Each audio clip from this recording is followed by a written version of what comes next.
Welcome to the Bad Mom Show, where we flip the script on shame, shed light on what's made you feel invisible, and take your story back. It is time to step into that bold, baddie mom you were created to be. Around here, BAD stands for blessed, already approved of, and divinely designed, because you are not a bad mom. You are a leader. You were chosen for your family on purpose. You are divinely designed and anointed as the heart of your home, and you can confidently own your mantle of leadership as a fiery woman to lead with boldness, not burnout. This is your space to reclaim the parts of your story that have felt like weaknesses and discover they were actually your superpowers all along. It is time to shine as a BAD mom. Are you with me? Let's go. Well, welcome back to the Bad Mom Show, where around here you are bad in the best way because you are blessed, already approved of, and divinely designed as the heart of your home.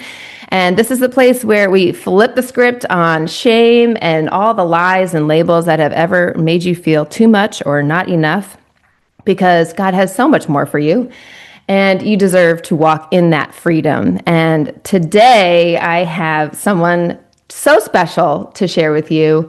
She is a freedom warrior, and I am just so honored to get to share her with you today. Her name is Karrie Garcia. What's up? Yes, you are so special to my own heart. I have this beautiful bio of how many wonderful things that you have done and are doing, which I will share. But personally, Karrie, you have just impacted my life in such a deep way. And I was thinking about that today, having you on the show, and just what an honor it is to me to have you here. But truly, I don't even think this show would be here if it wasn't for you. And Freedom Academy makes me want to cry. And just your obedience and what you have put your heart and soul into. It truly is a life-changing experience. It's the thing that I know I was seeking and longing for when I just felt so lost and alone and ashamed and too much. All the things that I just kept buried deeply inside of myself. You gave me a space, and you give everybody that comes through those doors a space to be honest and to really look into yourself and see the places that have been broken and not push them away or push them aside and invite Jesus into that story. And if I hadn't done that, I wouldn't be here on the show. I wouldn't have a passion for other women understanding that there are things in their stories that matter, that there are gifts behind those broken places. Yes. That feel too hard to look at, that make them feel alone. And I just want everyone to experience that level of freedom too. So to me personally, you are just such a special person, but truly you are so gifted and talented. I'm going to give you the floor, but I just wanted to share a few things with our listeners. That's a better bio than the one you're about to read. I'd rather have that bio. Okay, well, let that be your bio. You can go look her up and find out the rest. In fact, you should be following her if you're not. But truly, I mean, you have filled stadiums, you have led stages and all the things, and you are doing just the most incredible deep work at Freedom Academy and with Freedom Movement and in yourself. And that's what I love about you so much is this is work that you have personally done, are personally doing, and like you just get it. You understand the depths of it, and thank you. And why so many people don't even want to go there in the first place, but why it's so necessary. So I just want to open it up to you to tell us about why this work matters so much. We're talking about story work, how your story influences, basically who you are today, and your perceptions, your beliefs, your decisions, all of it. Why the work matters so much, how it kind of became to be for you, and we'll just keep going from there. Yeah. I mean, a lot of what you said is really the hope that I have for men and women that come into our doors at Freedom Movement and experience the different levels of training, which it's hard for me to even call it training because we're so invested in you and your healing that it feels so relational. And that's the desire, is that, that the space is very relational because we heal relationally. We're wounded relationally. There have been places where people that were supposed to love us, or maybe did love us at one point, or we loved and they didn't love us back, harmed us, brought harm to us. And that had massive consequences, right? And so we really want to create a space where anyone that comes into that room, and I'm so glad. I was like, I wonder if she's going to say my favorite word, and that's being honest. And you said, like, to come in and be honest and to have the permission to start being honest about what's really going on, in the depths. And all of that started because, gosh, I've been in the church my whole life and personally felt like, why do I keep doing the things? It's like what Paul said, why do I keep doing what I don't want to do? Yes. And why? And I love God and I love his word and I've known him forever. And I want to be a better mom and I want to be a great wife. Why do I keep getting angry? Why do I keep doing these same repeated patterns and then swimming in shame and, my own like rumination? Why does that keep happening? And I've memorized scriptures. I've gone to all the Bible studies. Why? And so much of the journey that I have personally been on was this discovery that God, I believe that you want healing and abundance for us today. Like it's not our golden ticket to heaven and we have to wait. That God says on earth as it is in heaven, that you have an abundant life for us, and that freedom is our birthright. And so I didn't feel like I was walking in freedom. I Mhm. did not feel like that. And I love Jesus and I did not feel like that. And though that just kind of brought me down this road of discovery and curiosity.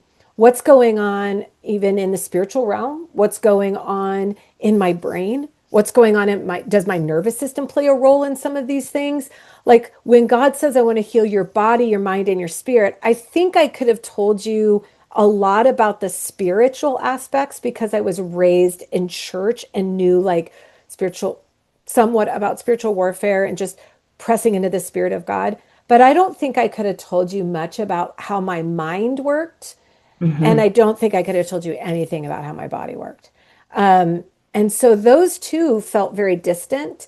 And so I was really only trying to heal with one aspect of what God is saying as a whole person, body, mind, and spirit. And so what we have begun and what I had begun was healing and then writing curriculum and writing and creating programs so that people could come in and go, I actually want to heal the patterns that I keep doing. And I want to do that through the grid of body, mind, and spirit being biblically sound, spirit filled, and being trauma informed, understanding how our bodies, our mind, and our spirits work. So that's kind of like in a nutshell why I do what I do and kind of what I do. I don't think it's so much deeper than that, but it's so good. Yes, all of it. And I I love that because everybody comes from a different history. I didn't grow up in the church, but I knew that I knew there was something more to this thing, and Mhm. like had tried therapy and holistic things, but it's that question of like, why do I keep doing the thing I don't want to do? And I still ask that question today because Mhm. like Karrie said, it's not like, oh, I arrived, I've gotten Mhm. there Right. completely, perfectly healed. Mhm. There's always a deeper layer, and by God's grace, He takes you layer by layer. Um, but when I met you, I'm gonna quick side note. I totally Mhm. was duped into doing freedom movement, which is God's way completely.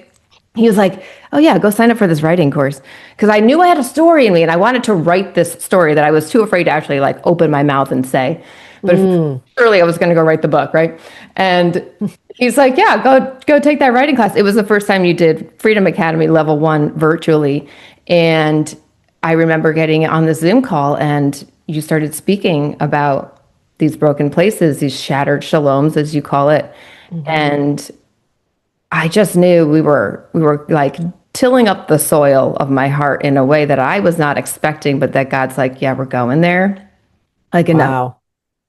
And it began that journey for me of that radical honesty, I will call it, with myself, with God, and with others. And I Mhm. think that's and yes, there's so much we can talk about. We'll go back to the nervous system and our body because I think that's really important to touch on. But the way that you mentioned, we are hurt in relationship, and often the most close relationships to us, the path to healing is in relationship too. And I think for a lot of people, they're like, well, I love Jesus and, I'm good.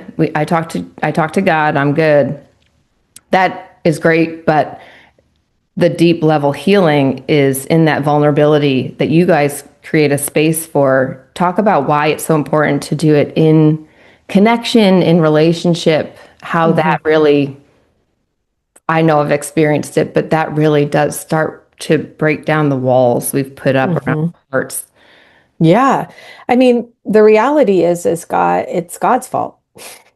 I would love it if I could just heal with me and Jesus. That would be awesome. Then I don't have to deal with other people. Come on, that'd be great. But God did not make us that way. He didn't design, even from Adam and Eve. Adam, the very first time things are not good is when Adam is alone. And by the way, Adam's not alone. He is with Jesus, and it's still not good as it is intended. And that's why he creates Eve. And so, that's just God's design. But if we get down to my master's is in neuroscience trauma. So I'm always going to emphasize, well, how does our brain heal? And really the reality of what we know is that in order for us to have a fully integrated brain, we have to have the places of our story that are hard, painful, shameful, be bared witness to. And when we are witnessed without somebody turning their gaze away, staying with us, engaging our tears with us, holding the space, saying we don't have to rush through this. I want to hear, what has it been like for you? Fill in the blank.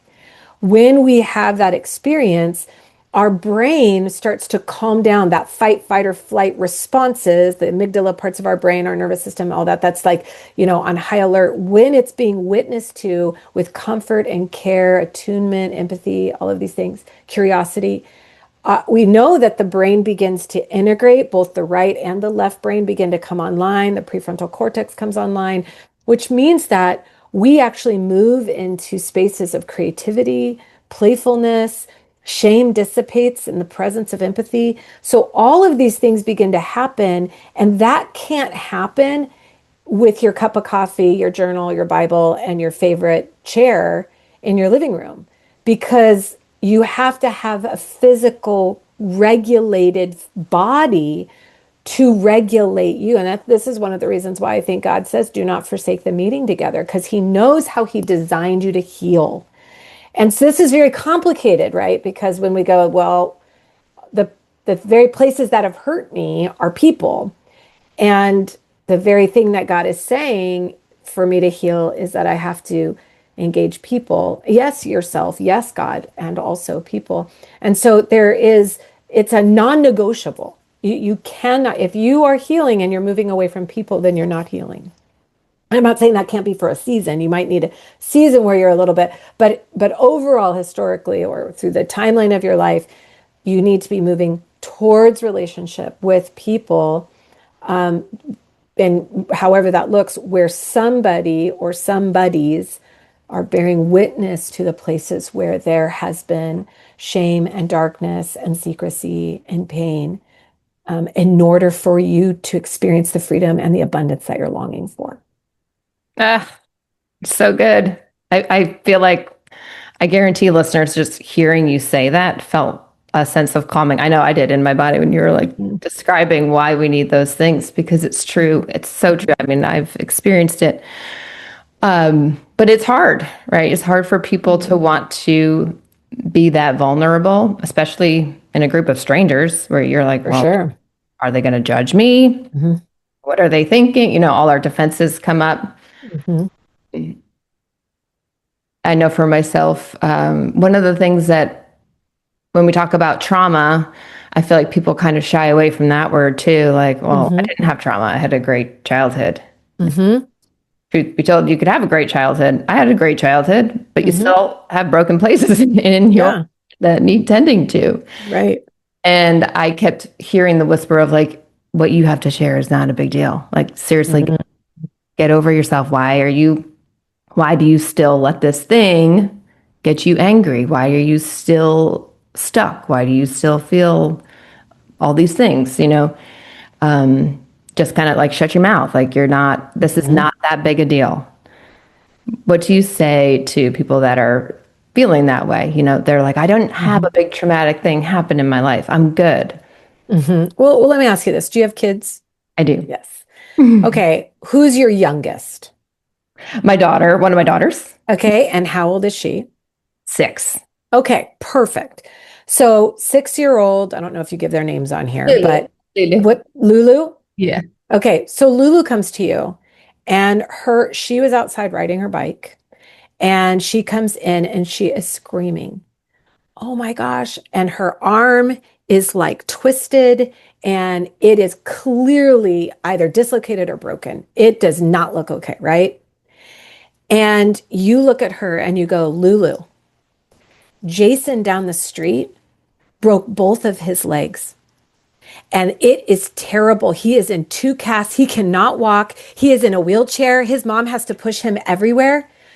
I need you to stop crying because this break is not that big of a deal compared to Jason. So I'm going to need you to suck it up and I'm going to need you to stuff those tears and I'm going to need you to be a big girl and be tough because look at how great your life is. And you only have a broken arm when Jason has 2 broken legs.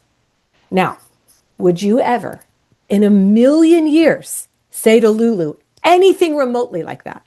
Never. Never. No. You would. Oh my gosh.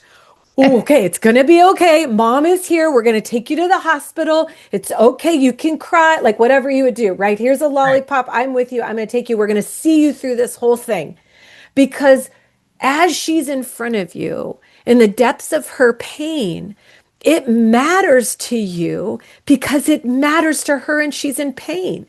There's no part of you that wants to connect or compare her pain to someone else's to minimize it. And yet, we do this to our own stories. Come on. We do this to our own lives, and we think that that's the voice of God that's going, why are you saying that is not the voice of God? We know it's not the voice of God because he shows us, Jesus shows us how he cared for those who were hurting. The pool of Bethesda, he heals one man who is sick. There's all these men and all these women who needed to be healed, but God's focus and attention was on this one person. I don't know if he was better off or worse off than the other people. I don't know. When Lazarus died, we knew he was going to rise again, and yet he wept. So we know that he enters in and never, ever minimizes the places where we feel pain and sorrow and isolation and abuse and whatever it is. He never minimizes that. And how do we know that? Because we would never do that to our own children. Never. It's not even a concept unless we're, deeply wounded. And so that all I can say back is if you wouldn't do that to Lulu, then whose voice is it that's doing it to you? You know? That's right. Yes. That's such a good illustration because that voice is not the voice of God, and it's a voice. It could be the enemy, but it could be a voice that you heard growing up a long That's right. time ago, and that's still narrating. What motivates you, like the way you were describing it. Suck it up. Be a good girl. Put a smile on. Stop Don't crying. cause problems. Cause problems. Right. Minimize. Hmm. Be so much. Or you're always the problem. Why do you always have to have problems? Why do you always have to be something is always hurting you? You're so sensitive. You're such a crybaby.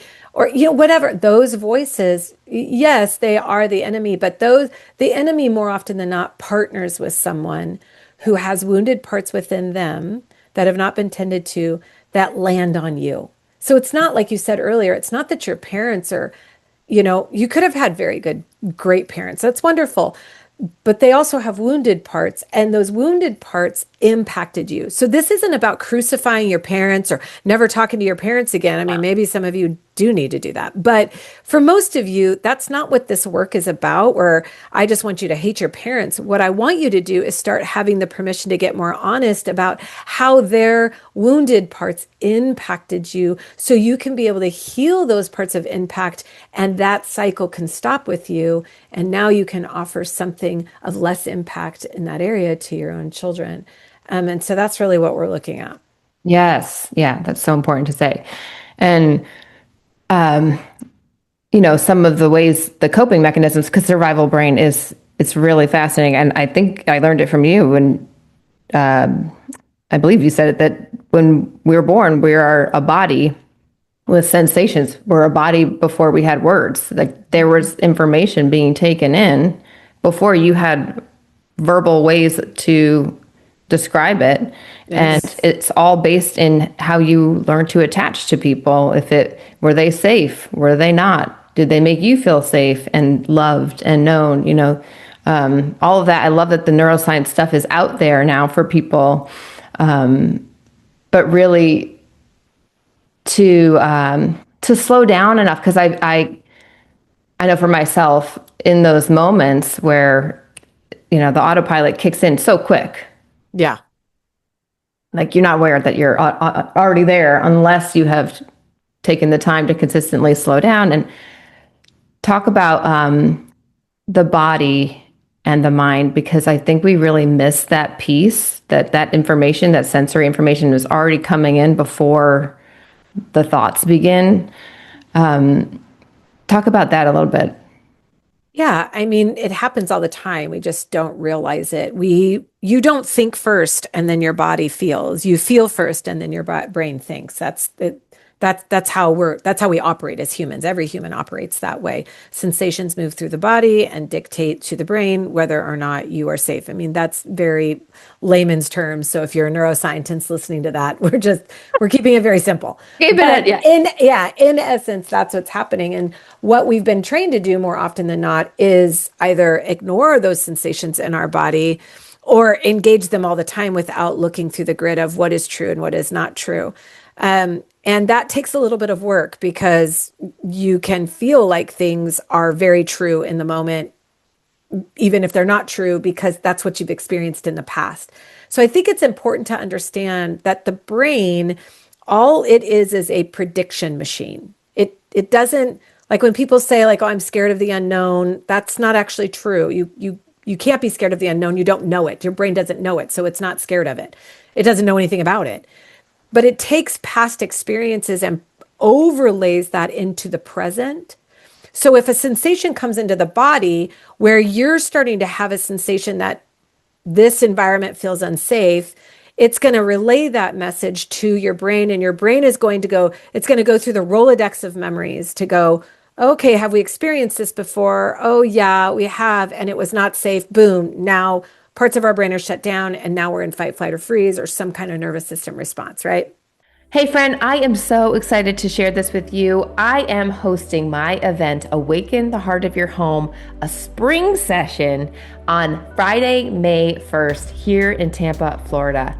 This gathering is something I wish I had years ago. It is a space where we can come together as women, as moms, and slow down. We get to leave the busy schedule at the door and truly create the space to get honest with ourselves and with God about where we're at in our season, what our dreams are, and what's getting in the way of us fulfilling them.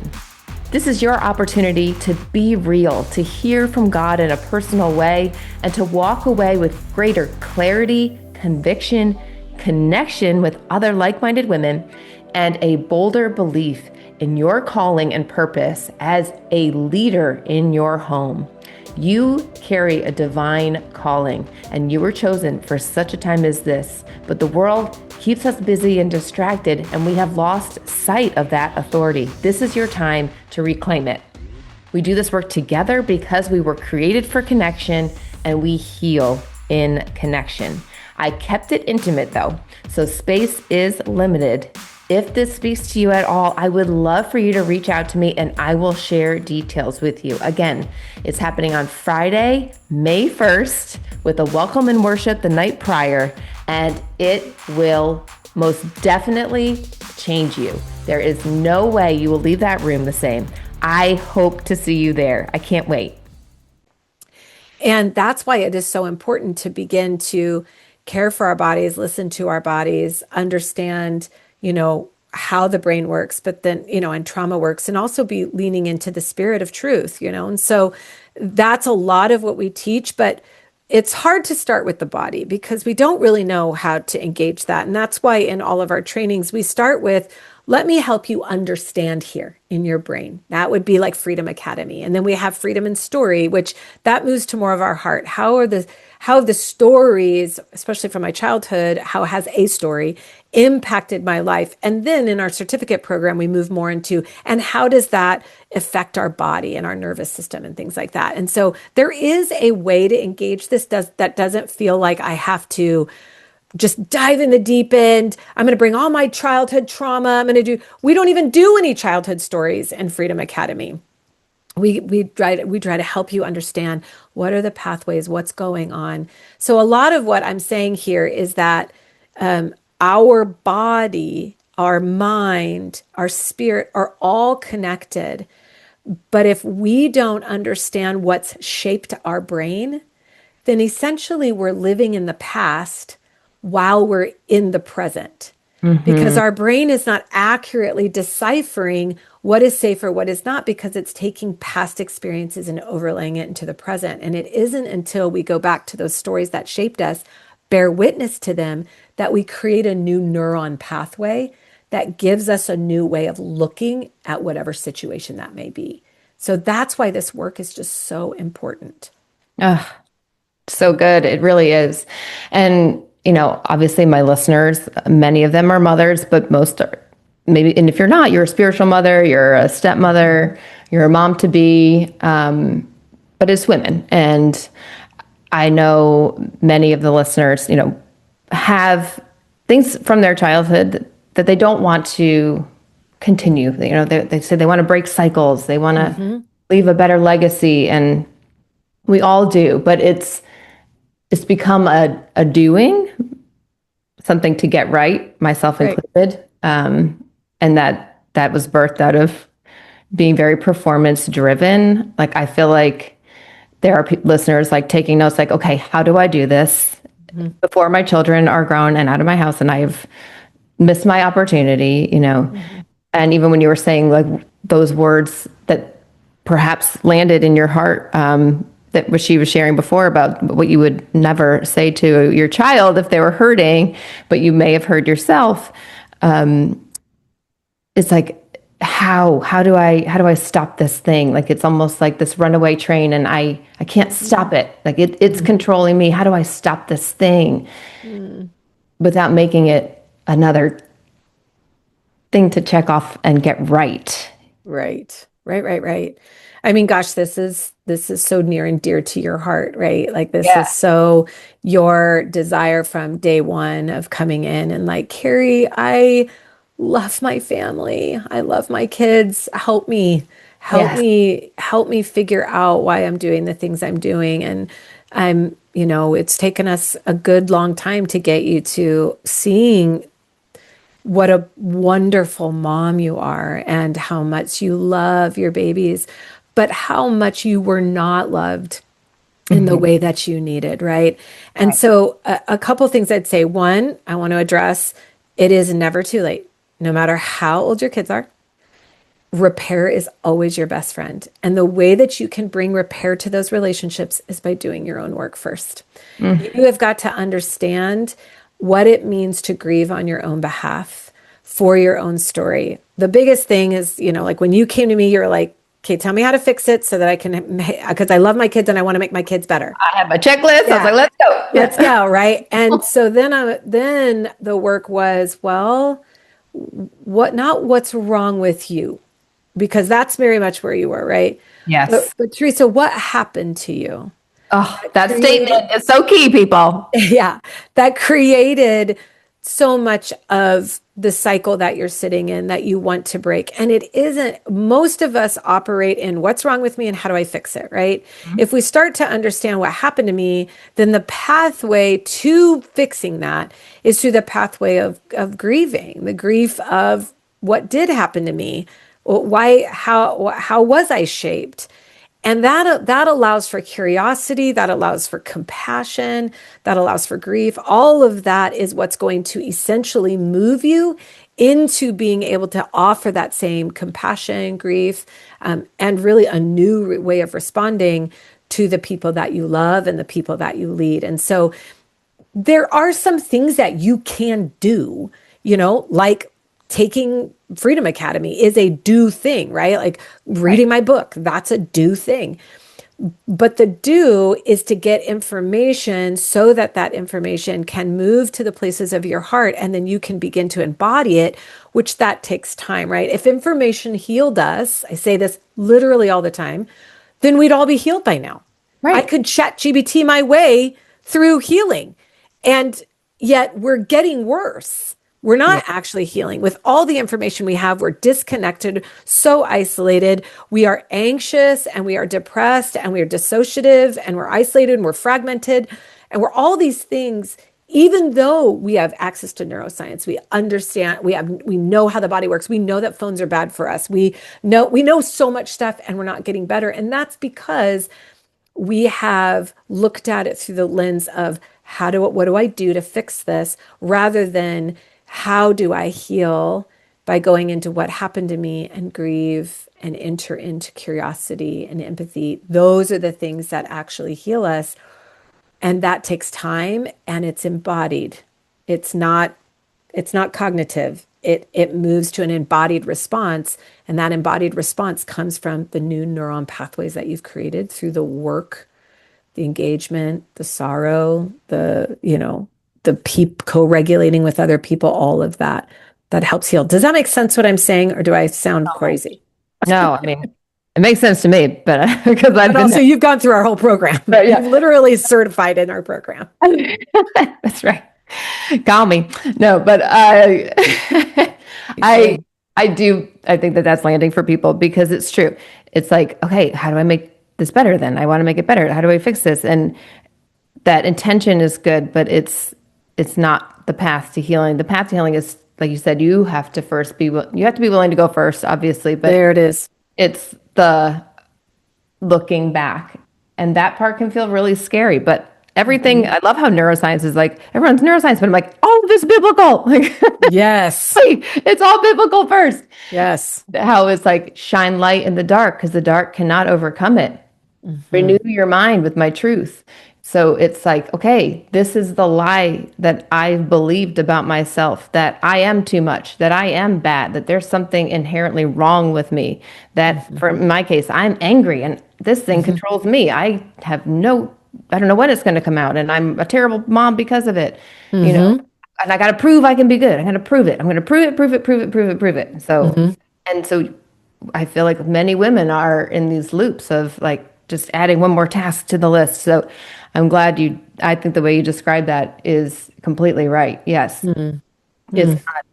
Yes, there are action steps to take, but it's a heart level exposing this thing that you've been living with, believing, even in secret from your own spouse, perhaps. I know from my, I don't think he even understood the depths of it. Yeah. But that intimacy and that vulnerability feels really scary, because that's often where it was hurt. That's right.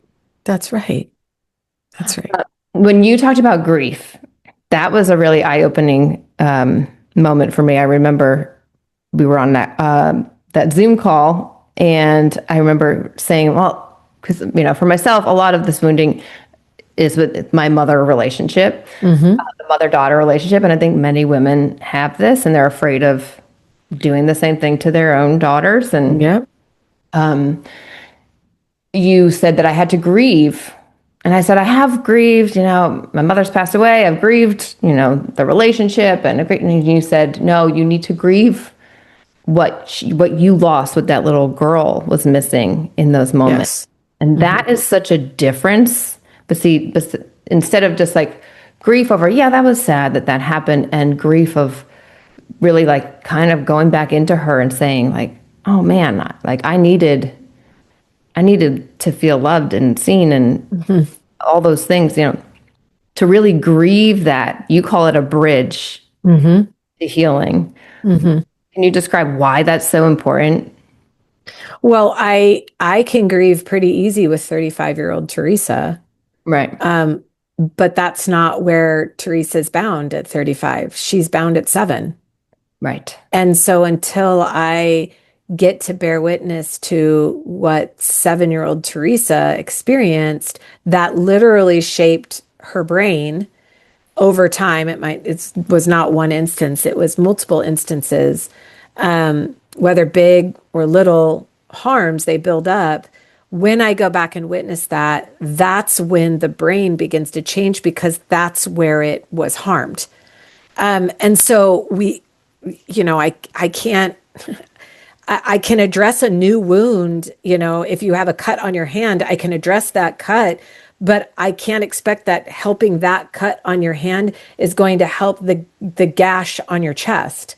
Like, they're two different things, right? One is impacting the other, right? Like, if the broken hand or broken arm is there and the gash is on the hand, I stop the bleeding on the hand. But if I don't deal with the broken arm, it it doesn't really, like, it's not going to fully heal. Like, the arm's still broken. And so, I say that to say, like, you have to go to the place where the wounding happened. And we know this neuroscience, in neuroscience, we know this neurobiologically, that when we go in to those places where there was wounded, where the brain is stuck, we like to call it in a bind or bound, we go in there and we begin to bear witness to that. The brain integrates, and now all of a sudden it's flooded, for lack of a better word, or just to keep it for easy language, it's flooded with the ability to go, I am not 7 anymore. And I can grieve what that 7-year-old experienced, and I can offer the nutrients that she was lacking in that moment.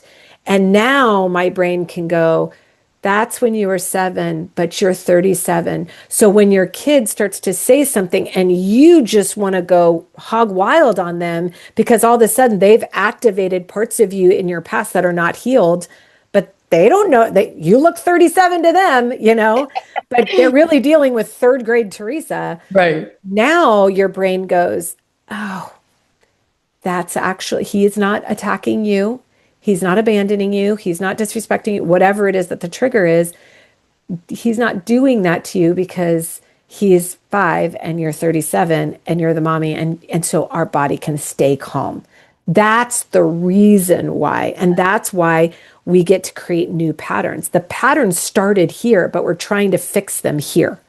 Patterns started back here, but we're trying to fix them here. When in reality, the brain, the body, the spirit doesn't work that way. It's all together. The story all plays together. So we have to go back where there was harm in that story, heal that because it's a kink, right? It's like a kink in the rope. And we go back, and then now the dam is broken and the water can flow freely and it's moving the way it was supposed to move. But right now it's logged up, it's jammed up back Yeah. there. I like to say it's kind of like, like a necklace when you have a bunch of necklaces and there's like, they're all like bound together and you're like, oh my gosh. And, Yes. and it just feels so overwhelming. And there's no way that you can fix that necklace by just pulling on one thread. Like, you just can't. You have to start working it to see the source of how this got like this, or a dam in the river. All these, the water can't flow freely until we start taking the logs off and seeing where the large log is that's keeping all of this stuck so that it can flow freely. And that's why this work, in succession and fluid is so important. Yes. Yes. That grief distinction was really big for me. So I just wanted to make sure I pointed Mhm. that out. Well, I didn't answer that, but the reality is the way you get the logs out of the place is through grief. Yeah. Like, to bring the sorrow of what did she experience? What was it like for her? Even if your parents were great, you were still impacted by something. And Yes. and then that's when you let compassion and care move towards this little girl, and compassion and care unlogs everything. If you want to talk in scientific terms, it moves stuck embedded trauma, it moves it through. That's what it does. Grief, sorrow, and care, bearing witness to attunement, care, empathy. That's what breaks up the logs. That's what helps loosen the necklaces. And that's what creates flow. Without the grief and the compassion and the care, it cannot move, no matter how much you know about it. Ah, it's so true. I remember sitting in that room the first time, and this is in level 2, and we all shared a story. And I remember looking up afterwards, after sharing mine, and faces are crying. Women, they just want to give me a hug. And again, I did not share some of the most big T traumatic things. Like there were women in there that shared heart-wrenching big T things. So my brain's saying, no big deal. Just play it off. Not a big deal. And I remember my facilitator, Caitlin, love her. And she said, how was that for you? And I remember thinking like, oh gosh, you did it wrong. Because that's my story. That's your narrative. Yeah. I didn't do it right. And I was like, I don't know. And she's like, I didn't really hear what you said. I shouldn't. And I, again, thinking I did it wrong. And she said, I heard bravery. And it was the first time I'd ever heard somebody look at me and say that about little me, the story I'd shared from my childhood. And I couldn't, it was like, it broke me. It literally broke me in that moment. But that's the power of bearing witness with somebody and sitting with them in their pain and feeling it with them, but then having such compassion for like, of course you were angry. Of course that little girl was fighting for attention, and it's just, it's such a beautiful gift. I can't say enough about it. That's why we need each other. That's what the power of doing this work in community and connection really is. It's so powerful. And it allows you to then have compassion for yourself, the way you were just describing it, because oftentimes we're the hardest ones on us now as the adult, right? Yep. Now we're the taskmaster. We just take on the voices we heard. Yeah. And we speak that to ourselves, and then we speak it to others, and so then the cycle continues, right? Until someone breaks that cycle and those narratives with words that are kind and compassionate and see you in ways that see the harm and name it in ways you've not even given yourself to name it, have permission to name it, and to even see the glory, the glory of little Teresa's bravery in that story. You have not been able to see it because that bravery costs you so much, and so, there's just so much beauty in that. Amen. Amen. There's so many things I want to talk about, and we're running out of time. So talking about anger, I feel like there's a lot, just, again, think of the audience here and mothers. And I know there are many that do struggle with anger, but are afraid to admit it. They don't want to be labeled an angry mom. Feels very, what's the word? Touche? Taboo? Yeah. Like, I don't get angry. That's for bad moms. What have you learned through your studies and experience with other people about anger? Because I know what I've learned about it. I thought it was this bad emotion to avoid, but what do you know about it? Well, that it's the warning sign. It's the signal to, hey, there's something more here. Yes. Good job. Thank you. So not to avoid and be to fight. Obviously, you don't want to blow up at your kids all the time, but seeing it as a warning signal. Anger is a secondary emotion to something deeper, always. Always, always, always. And anger is easier to grab. It feels like more power. It feels like there's more control. It's very arousing to be angry. So your body feels very alive when you're angry, or like you feel like, okay, I'm going to do this and you need to listen to me. And so it's a very powerful emotion. And it's the ability to be able to go, I feel, protected. It's like anger feels like armor. Yes. And yet it's covering up mostly, often, I can't say always, but it's covering up places of sorrow, fear, where there are real tears, there are real concerns, real fears. And that doesn't feel like armor. That feels like such vulnerability that if I share those, that I'm going to be so exposed and I won't be able to be in control. Tears won't let me be in control. Rage will. And yet I just am like, you can't actually grieve well without anger. So you need to be able, I mean, there's things in your story that actually you have a right to be angry about and have never felt like you had the right to be angry. So now you're just living angry because Wow. no one's ever given you the permission to say, hey, that little girl had to be brave, which means that if she had to be brave and she was little, then somebody was dropping the ball on how they should have been caring for her and whatever the circumstance was. And that bravery cost you a lot. So even though we can name the bravery, we also are naming how sorrowful it is that a little girl had to be so brave.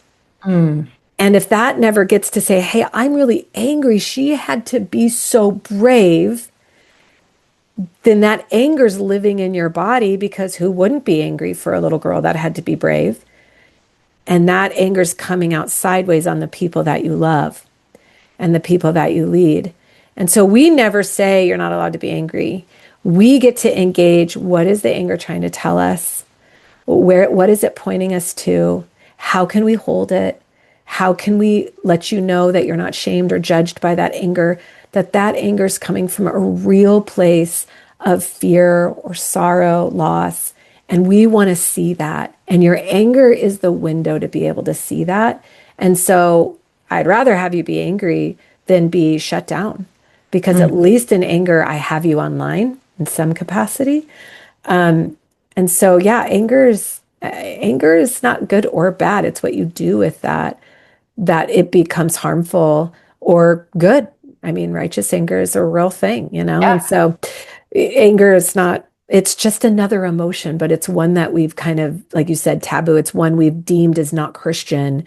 And that's just nonsense. That's delusional, really, if we look away from anger because it's telling us a story, one Yes. that if we were kind enough, we would let it speak a little bit longer.